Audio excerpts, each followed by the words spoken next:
우리에게 주신 말씀 마태복음 28장입니다. 마태복음 28장 1절에서 10절까지의 말씀 한 절씩 교독하십니다. 마태복음 28장 1절에서 10절까지의 말씀 한 절씩 교독하시고 마지막 절 합동합니다. 마태복음 28장 1절입니다. 안식일이 다 지나고 안식 후 첫날이 되려는 새벽에 막달라 마리아와 다른 마리아가 무덤을 보려고 갔더니 큰 지진이 나며 주의 천사가 하늘로부터 내려와 돌을 굴려내고 그 위에 앉았는데 그 형상이 번개 같고 그 옷은 눈같이 희거늘 지키 전 자들이 그를 무서워하며 떨며 죽은 사람과 같이 되었더라. 천사가 여자들에게 말하 이르되 너희는 무서워하지 말라 십자가에 못 박히신 예수를 너희가 찾는 줄을 내가 아노라. 그가 여기 계시지 않고 그가 말씀하시던 대로 살아나셨느니라. 와서 그가 누우셨던 곳을 보라. 또 빨리 가서 그의 제자들에게 이르되 그가 죽은 자 가운데서 살아나셨고 너희보다 먼저 갈릴리로 가시나니 거기서 너희가 배우리라 하라. 보라 내가 너희에게 일렀느니라 하거늘 그 여자들이 무서움과 큰 기쁨으로 빨리 무덤을 떠나 제자들에게 알리려고 다름질할세. 예수께서 그들을 만나 이르시되 평안하냐 하시거늘 여자들이 나아가 그 발을 붙잡고 경배하니 이에 예수께서 이르시되 무서워하지 말라 가서 내 형제들에게 갈릴리로 가라 하라 거기서 나를 보리라 하시니라. 아멘. 고맙고 감사하신 아버지 하나님, 우리에게 매일매일 똑같은 일상들을 허락해 주시니 감사합니다. 우리 안에 늘 감사 그치지 않게 하시고 하루하루 주어지는 삶의 의미들을 놓치지 않는 그런 믿음의 사람들이 될 수 있도록 하나님께서 오늘 예배를 통해 다시 한번 우리를 일깨워 주시옵소서. 오늘도 하나님 앞에 예배하며 귀한 예물을 구별하여 드립니다. 드려진 예물마다 그 안에 담겨있는 아버지 하나님 앞의 간절함과 마음의 소원들과 하나님 앞에 그 탄식들을 기억하여 주시어서 아버지 하나님의 드려진 예물을 통하여 하나님의 역사가 드러나고 또한 하나님의 나라가 온전해지는 일 가운데 미약하나마 사용되어질 수 있도록 하나님께서 크신 능력으로 함께해 주시옵시고 길벗겨 속한 모든 하나님 백성들의 삶의 자리를 주장해 주시어서 어렵고 힘든 이 시절 속에서 주의 아버지 하나님여 쓰러지지 아니하고 포기하지 아니하고 하나님 앞에 서서 여전히 믿음의 삶을 살아갈 수 있도록 아버지 삶의 현장 가운데 날마다 일용할 양식들로 채워주시고 또한 필요한 것 있어야 할 것들을 또한 공급하여 주시옵소서. 오늘도 하나님 앞에 말씀을 대합니다. 말씀 묵상할 때 하나님 깨닫게 하시고 주신 말씀을 통하여 이 한 주간도 우리가 말씀 안에 살아가는 하나님의 사람들이 되어질 수 있도록 오늘 말씀 묵상 가운데 우리 하나님 함께하여 주시옵소서. 모든 말씀을 원하신 예수님의 이름으로 감사하며 기도드렸습니다. 아멘. 주신 말씀으로 잠시 묵상하신 갖도록 하겠습니다. 묵상하신 말씀 잠시 나누신 갖도록 하겠습니다. 이제 우리가 마태복음의 마지막 장에 이르렀습니다. 산상수훈에서부터 시작을 했습니다. 마태복음 5장에서부터 기억을 하시는지 모르겠는데 하시겠죠? 28장까지 왔습니다. 어찌 보면 조금 미리 우리가 마주하는 사순절 또는 고난과 부활의 시간일 수 있는데요. 마태복음 28장은 십자가에서 죽으신 예수님의 부활을 기록하고 있는 말씀입니다.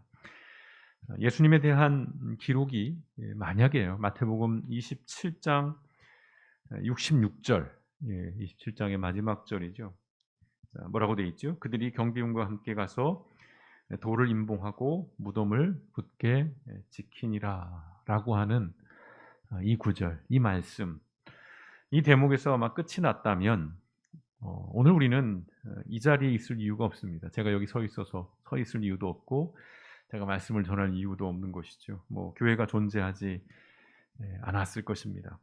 또한 저나 여러분이 그리스도인으로 살아갈 이유도 없었을 것이에요. 그러나 마태복음은 28장으로 이어집니다. 그리고 그 중에 6절, 이 말씀이 핵심인데요. 같이 한번 읽어볼까요? 시작. 그는 여기 계시지 않다. 그가 말씀하신 대로 그는 살아나셨다. 와서 그가 누워 계셨던 곳을 보아라. 자, 오늘 이 말씀만 여러분이 붙잡고 가시면 됩니다. 자, 이 말씀에서 우리가 신앙의 여정, 믿음의 삶을 살아가는 동안 결코 잊지 말아야 할, 잊어서는 안 되는 두 문장 또는 세 문장이죠. 두 문장을 꼽아본다면 첫 번째 문장은 뭘까요? 딱 눈에 보이시죠? 그는 여기에 계시지 않다라는 것입니다. 쉬운 용어라서 He is not here. 딱 들어오죠, 직관적으로. 그는 여기에 계시지 않다라는 이 문장을 여러분 평생 기억하셔야 합니다. 자, 예수님이 무덤에 찾아온 여인들을 향해서 천사가 들려준 말씀이에요. 여인들이 찾아왔을 때 만약 예수님이 거기에 계셨다면 하나님의 계획은 실패한 겁니다. 또한 예수님의 사명은 좌절된 것이에요. 무덤에 예수님이 계셨다면. 그러면 어떠한 일들이 이제 도미노처럼 벌어집니까? 복음이라는 것은 무의미한 거예요. 아주 헛된 것, 거짓이 됩니다. 또한 하나님의 나라 허상이에요. 아무것도 아닌 것이 됩니다. 그러나 예수님은 거기에 계시지 않았다는 것입니다. 자, 두 번째 문장은 이것입니다. 그는 살아나셨다는 거예요. 살아나셨다는 겁니다. 자, 나셨다예요. 과거형입니다. 자, 부활하셨다는 겁니다. 이 또한 예수님이 살아나지 않으셨다면 여전히 이 죄의 권세 아래 눌려 있을 거예요. 우린 죄의 종노릇하며 살아갈 것이에요. 우리에게 종말이라고 하는 것은 의미가 없는 것입니다. 언제 종말이 오든 그것이 우리에게 큰 의미가 없어요. 그저 내가 이 세상을 더 오래 못 사는 것, 요게 좀 아쉬울 따름이지. 그래서 아무 의미가 없어요. 두려워할 이유도 없고 무서워할 이유도 없고 더 기다릴 이유도 전혀 없는 아무 의미가 없어지는 것이죠. 그렇다면 또 어떤 일이 벌어져요? 오늘을 잘 살아야 할 이유도 없는 것이에요. 고민할 이유도 없는 것입니다. 그냥 막 살아도 아무 문제가 없는 것이죠. 무엇보다 구원은 없습니다. 구원은 없어요. 복음의 능력도 마찬가지로 없습니다. 어떠한 소망, 어떠한 희망도 없는 것이죠. 다시 말씀드립니다. 교회는 존재할 이유가 없는 것이에요. 그러나 예수님은 무덤에 계시지 않고 다시 살아나셨다는 것입니다. 천사들이 여인들을 향해서 그리고 이렇게 말씀하죠. 6절 하반절에 보시면 와서 그가 누워 계시던 곳을 보아라 라고 말씀합니다. 누워 계셨어요. 과거에 무덤에 들어가셨습니다. 돌아가셨어요. 근데 지금은 누워 계셨던 거예요. 현재는 그렇지 않다는 것입니다. 무덤에 누워 계신 예수님은 과거형이에요. 현재는 죽음의 권세를 이기시고 다시 살아나신 것입니다. 부활하셨어요.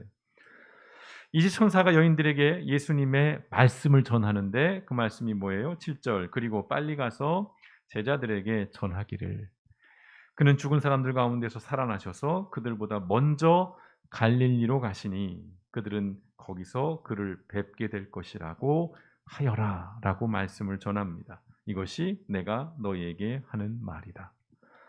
천사들이 예수님의 말씀을 전하는 거예요. 빨리 가서 제자들에게 알리라는 거예요. 부활하신 예수님을 그 소식을 전하라는 것입니다. 그러면서 중요한 말씀을 하시죠. 그들보다 먼저 갈릴리로 가셨다. 거기에 가면 예수님을 만날 수 있을 것이다 라는 그 말씀이 되게 중요한 말씀을 지금 하십니다. 자, 이 부활의 현장을 목격한 여인들, 오늘 성경에는 그들의 감정이 고스란히 등장하죠. 얼마나 놀랍고 무섭고 그러면서도 부활하셨다는 그 소식에 얼마나 기쁨이 있겠어요. 이런 여러 가지의 마음을 안고 예수님의 소식을 전하러 가는 길에 이제 예수님을 만나죠. 이제 첫 목격자 또 만남을 이루어집니다. 그때 예수님이 여인들에게 이렇게 또 말씀하십니다. 10절에 보시면 무서워하지 말아라. 가서 나의 형제들에게 갈릴리로 가라고 전하여라. 그러면 거기에서 그들이 나를 만날 것이다 라는 말씀을 하십니다. 자, 무서워하지 말아라는 말씀도 인상적입니다. 예수님께서 일상의 언어로 이 혼란스럽고 이 두려움, 막 무서움에 떨고 있는 여인들을 먼저 위로하시고 또 그들의 마음을 보듬어 주시는 그 예수님의 모습을 보게 됩니다. 그러면서 하셨던 그 말씀, 나의 형제들에게 갈릴리로 가라고 전하여라. 이것은 예수님께서 죽으시기 전에 이미 제자들에게 했던 말씀이에요. 내가 먼저 갈릴리로 갈 테니까 너희들 따라와라. 그런 말씀을 하셨는데 거기서 나를 만날 것이다라는 말씀. 자, 오늘 7절과 10절에 반복적으로 등장하는 말씀이 있죠. 갈릴리로 가라는 말씀이에요. 갈릴리로 가라. 갈릴리로 가야 하는 이유 무엇이겠습니까? 당연하죠. 예수님이 무덤에 계시지 않고 살아나셨기 때문입니다.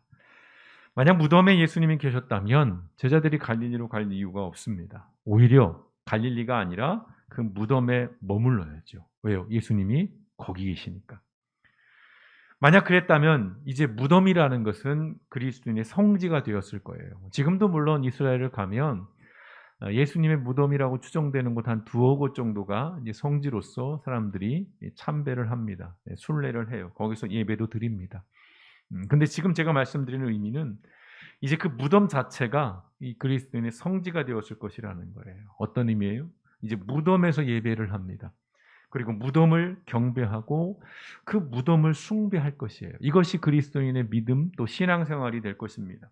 무덤에 모이는 것, 또 무덤에서 예수님을 기억하고 기념할 것입니다.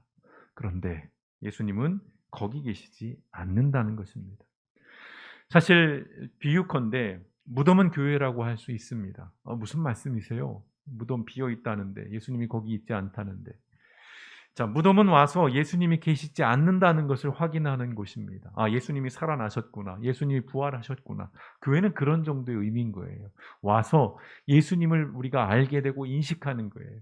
우리의 신앙이 뭐고 믿음이 뭐고 예수님이 뭐라고 말씀하셨는지를 눈으로 확인하고 그것들을 함께 나누고 하는 곳. 그것이 바로 교회의 역할입니다.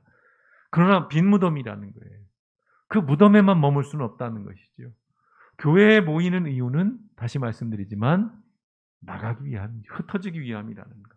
이 무덤이 갖는 의미들이 그런 다양한 의미들을 가지고 있습니다. 예수님이 거기 계시지 않기 때문에 이런 의미들이 생겨나는 것인데요. 따라서 우리는 어디로 가야 합니까? 갈릴리로 가야 하는 것입니다. 갈릴리는 어떤 곳이에요? 예수님께서 일상을 사셨던 곳이에요. 거기서 하루하루를 사셨던 평범한 삶을 사셨던 곳입니다. 또한 말씀드렸다시피 갈릴리는 예수님의 사역의 주된 무대입니다. 이 복음서에 여러 지역이 등장하는데 갈릴리와 예루살렘이라고 큰 축이 있는데 특별히 갈릴리에서부터 예수님이 천국 복음을 선포하시고 제자들을 불러 모으시고 그곳에서부터 많은 이적들을 행하신 곳입니다. 그러니까 예수님에게 이 갈릴리라는 것은 일상을 사셨던 삶의 현장입니다. 또한 말씀하셨듯이 사역의 현장이라는 것입니다. 하나님의 나라를 선포하고 가르치셨던 곳이에요. 갈릴리는 삶의 평범한 곳입니다. 또한 일상의 현장입니다. 예수님께서 고난을 당하시고 또한 십자가에서 죽으시고 무덤에서 다시 살아나신 것은 제자들에게 봐라, 내 능력이 이렇지, 나 정말 위대하지, 자기를 자랑하기 위함이 아니라는 것이죠. 예수님이 죽으시고 부활하신 이유는 딱 하나입니다. 제자들을 갈릴리로 보내기 위함입니다. 갈릴리로 다시 돌아가되 예전과는 다르게 살게 하기 위함이에요. 제자들이 물론 돌아갔습니다. 예수님이 죽으신 걸 알고 이제 모든 것들을 체념하고 그들이 다시 그물을 손에 쥡니다. 다시 배를 타요. 옛날의 생업으로 돌아갑니다. 물론 뭐 먹고 살기 위해서 막 눈에 불을 켜고 돌아가는 것은 아니죠. 그 낙심, 실망 속에서 그들이 다시 예전으로 돌아가서 그냥 자기들이 하던 일을 습관처럼 하게 됩니다만 이 갈릴리로 돌아가라는 것은 이전과는 다른 삶의 의미를 내포하고 있는 것입니다.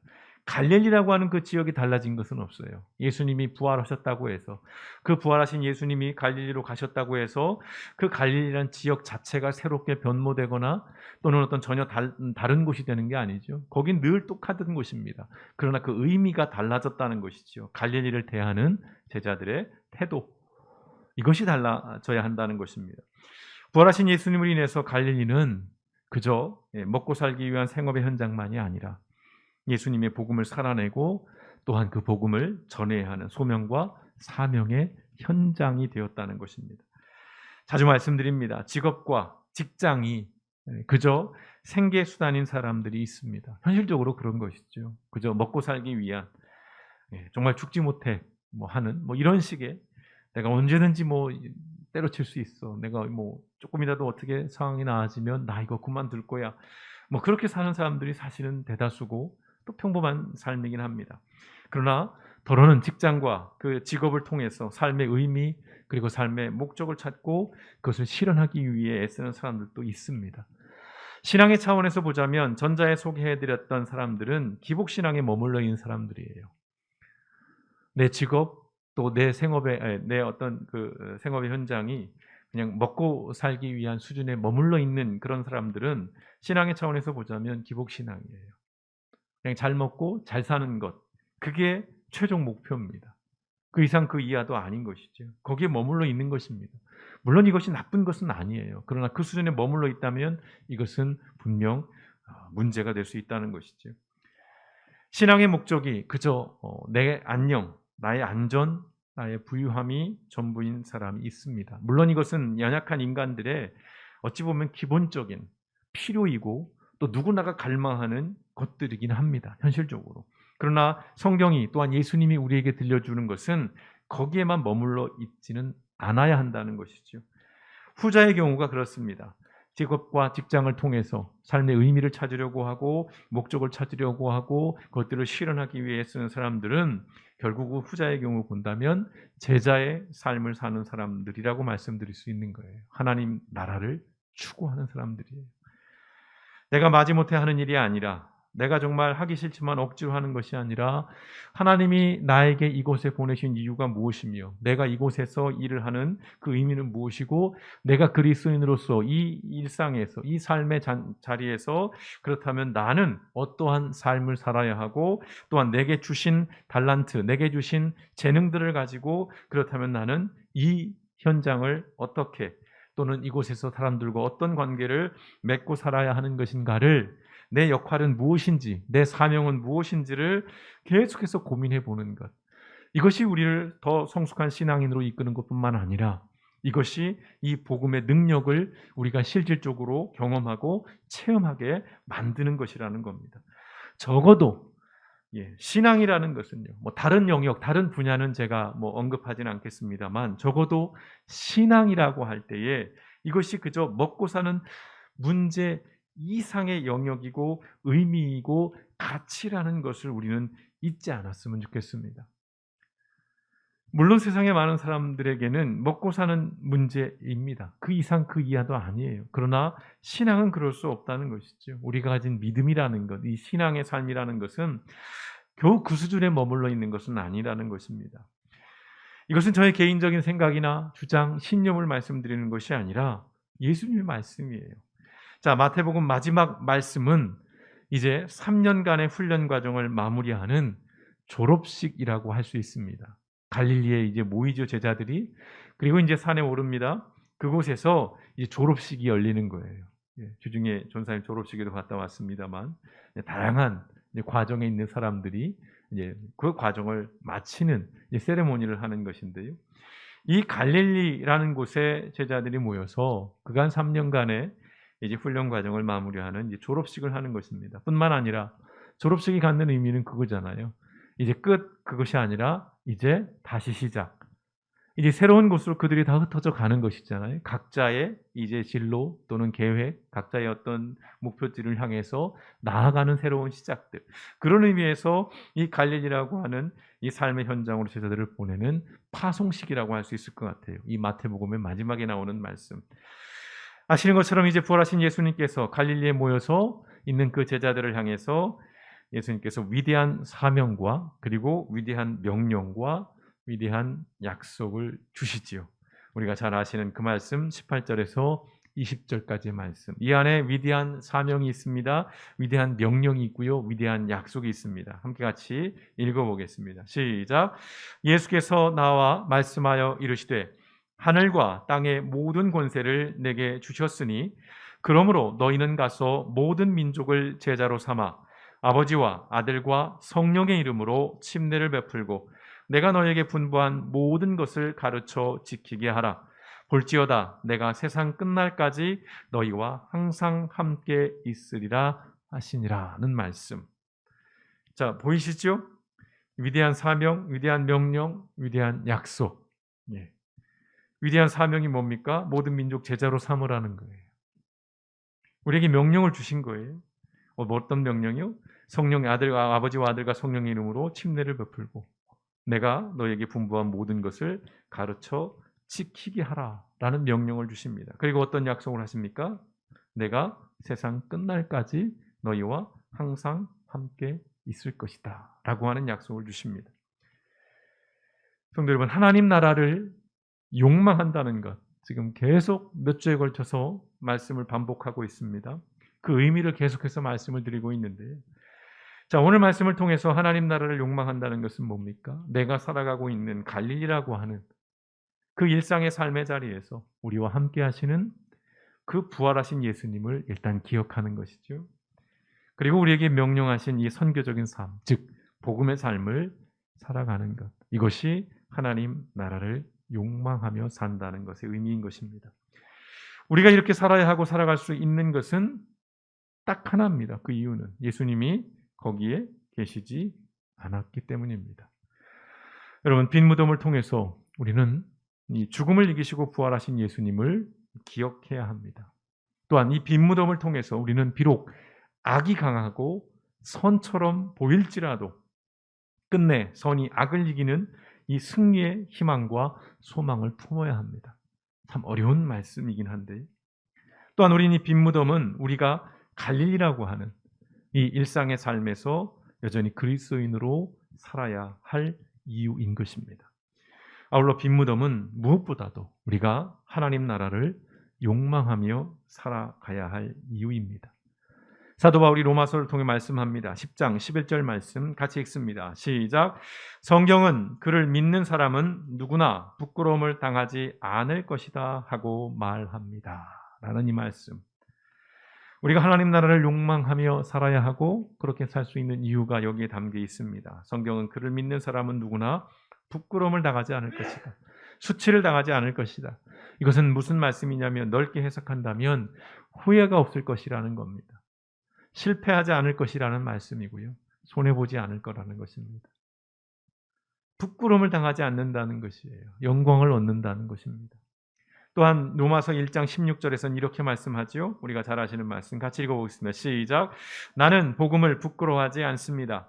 이 복음은 유대 사람을 비롯하여 그리스 사람에 이르기까지 모든 믿는 사람을 구원하는 하나님의 능력입니다. 라고 얘기합니다. 우리가 하나님 나라를 욕망해야 되는 이유는 다른 게 없어요. 거기에 능력이 있기 때문입니다. 이것은 예외가 없어요. 모든 이들에게, 모든 믿는 자들에게 구원을 주시는 하나님의 능력이기 때문의 것입니다. 아울러 고린도전서 1장 23절과 24절에서도 이렇게 말씀합니다. 같이 읽습니다. 시작. 우리는 십자가에 달리신 그리스도를 전합니다. 그리스도가 십자가에 달리셨다는 것은 유대 사람에게는 거리낌이고 이방 사람에게는 어리석은 일입니다. 그러나 부르심을 받은 사람에게는 유대 사람에게나 그리스 사람에게나 이 그리스도는 하나님의 능력이요 하나님의 지혜입니다. 라고 말씀합니다. 복잡한 세상이고요. 또한 설명할 수 없는 수많은 일들로 어지러운 그런 세상을 살아갑니다. 확실한 것이 무엇이고 또한 진리는 정말 있는 것인지 선과 악의 경계가 모호해지고 있고 또 어떤 삶이 옳은 것인지가 불분명해지는 그런 시대 속에서 더러 우리가 하나님을 욕망하며 살고 우리가 그리스도인으로 살아가는 이 삶에 어려움을 느낄 수 있습니다. 혼란을 가져오고 또 마음에 여러 가지 회의가 찾아오고 냉소적이 될 수도 있습니다. 그러나 기억하십시오. 예수님은 거기 계시지 않습니다. 예수님은 다시 살아나셨습니다. 그리고 예수님은 먼저 갈릴리로 가셨어요. 우리가 예수님을 만나기 위해서 이제 빈 무덤으로 그 무덤으로 찾아갈 이유가 없습니다. 우리가 예수님을 보기 위해서 그 무덤에 갈 이유가 없는 것이에요. 예수님은 갈릴리에 계십니다. 우리가 일상을 살아가고 있는 여러분이 하루하루 아침을 맞이하고 밤을 맞이하는 지금 여러분이 살아가는 그 일상의 자리에 그 삶의 현장에 예수님은 계신다는 겁니다. 거기서 우리가 예수님을 만날 때에 비로소 우리가 제자의 삶을 살아갈 수 있다는 것이고 그것이 예수님이 우리에게 요구하는 삶의 모습이며 양식인 것입니다. 올 한 해 우리가 그 어느 해보다도 이 하나님의 나라를 욕망하는 그리스도인을 살아가시기를 주님의 이름으로 축원드립니다. 여러분이 살아가고 있는 그 삶의 자리에서 그 삶의 그 갈릴리라고 하는 여러분의 일상의 삶의 자리에서 매일매일 예수님을 경험하고 예수님을 만나고 예수님과 함께 동행하며 예수님께서 우리에게 주신 그 위대한 사명들, 그 명령들, 그 약속들을 기억하면서 우리가 살아가는 평범한 삶의 자리가 하나님의 일들을 감당하며 살아가는 사명과 소명의 자리가 될 수 있기를 여전히 여러분이 그 일상에서 그리스도인으로 살아가시기를 주님의 이름으로 축원드립니다. 함께 기도하시겠습니다.